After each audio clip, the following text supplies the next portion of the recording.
Continuamos ahora con el tema de soluciones, esta vez con el Power número 2.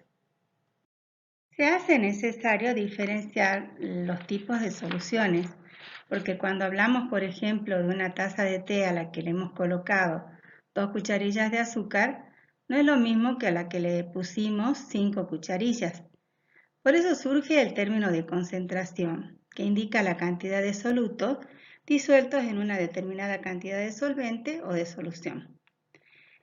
También surgen las unidades de concentración, que son propiedades intensivas que no dependen, por lo tanto, de la masa de la solución.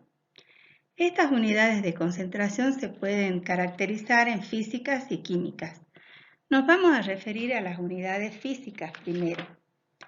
Tenemos el porcentaje de masa de soluto en masa de solución, que se simboliza porcentaje m sobre m. Relaciona la masa de soluto en 100 gramos de solución. Así, si tenemos cloruro de sodio al 4%, significa que tiene 4 gramos de cloruro de sodio disueltos en 100 gramos de solución. Cuando en un problema no les aclaren qué tipo de porcentaje es, se sobreentiende que es porcentaje masa-masa. Segundo, porcentaje de masa de soluto en volumen de solución. Se refiere a la masa de soluto disueltos en cada 100 mililitros de solución. Porcentaje de volumen de soluto en volumen de solución hace alusión a los mililitros de soluto por cada 100 mililitros de solución. Y por último, partes por millón, que a los fines prácticos se puede considerar como los miligramos de soluto por cada litro de solución. Seguimos ahora con las unidades de concentración química. Primero vemos la molaridad, que se simboliza con la letra M mayúscula de imprenta, fíjense bien, y que numéricamente es igual a la formalidad, o sea F. La molaridad tiene en cuenta los moles de molécula de soluto por litro de solución. En cambio, la formalidad tiene en cuenta los moles de unidad de fórmula de soluto por litro de solución y se refiere a las sustancias de tipo o naturaleza iónica. Luego tenemos la molalidad. La molalidad son los moles de soluto en 1 kilo de solvente.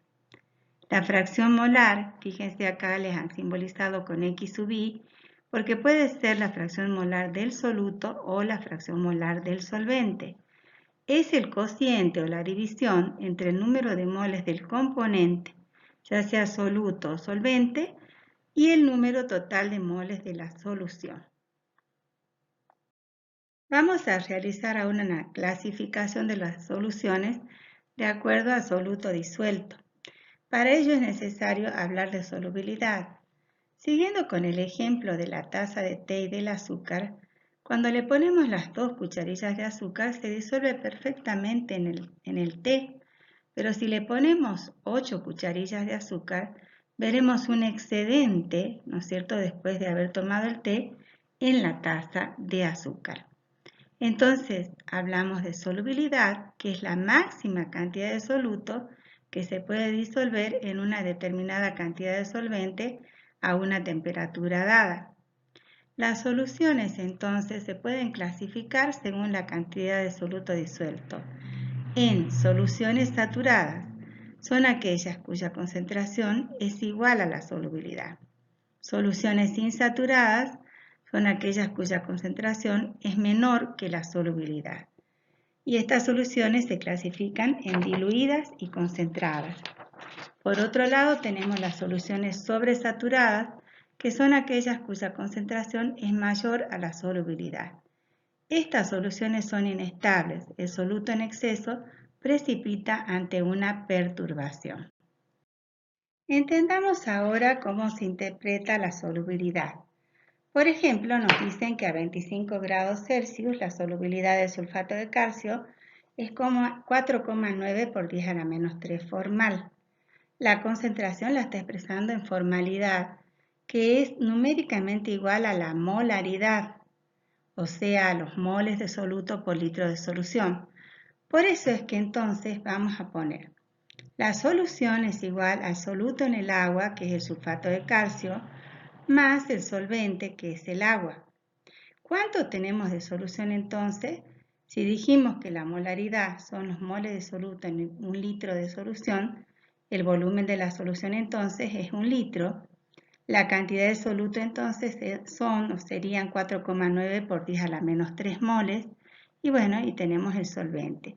Esa cantidad de 4,9 por 10 a la menos 3 moles, que es la solubilidad, es lo máximo que se disuelve en 1 litro de solución.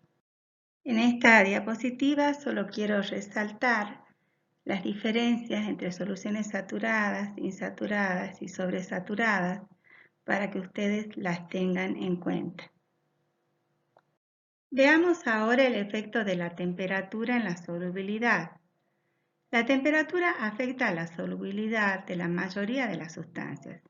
En sustancias sólidas, la solubilidad generalmente aumenta con la temperatura. En cambio, en el caso de gases disueltos en agua, por lo general la solubilidad disminuye al aumentar la temperatura.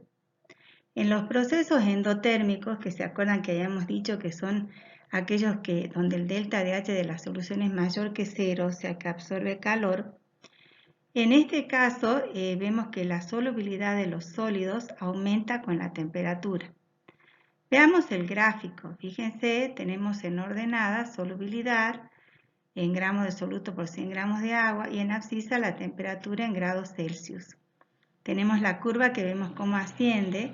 A medida que aumenta la temperatura, aumenta la solubilidad. En la zona superior son las soluciones sobresaturadas.